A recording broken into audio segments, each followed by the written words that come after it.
महंगाई भी कितनी बाअदब हो गई है। अमीर को सलाम करके आगे बढ़ जाती है और गरीब को देखते ही गरीब को गले लगा लेती है।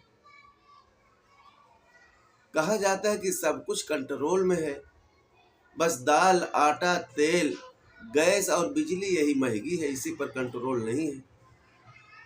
अमीर कहता है कि अरे भाई हमको तो कोई मसला नहीं, हमने एडजस्ट करना सीख लिया है। और गरीब कहता है कि हम एडजस्ट किस चीज़ से करें, अपनी रोटी कम कर दें या बच्चों की फीस कम कर दें। हमको बताया जा रहा है कि हालात अच्छे हो जाएंगे, सब्र कीजिए, हालात बहुत जल्द सही होने वाले हैं। हमें तो सब्र की तलकीन की जा रही है, लेकिन मेरे ये समझ में नहीं आ रहा है कि हालात किसके लिए बेहतर होंगे। अमीर के लिए हालात बेहतर होंगे, ये गरीब के लिए। हमें तो सब्र करने के लिए कहा जा रहा है कि सब्र करो, हालात सही हो जाएंगे। हम तो सब्र कर रहे हैं, हम तो जो है किसी तरीके से अपनी ज़िंदगी गुजार रहे हैं, सब्र कर रहे हैं, लेकिन हालात किसके लिए बेहतर होंगे, ये एक सवाल है।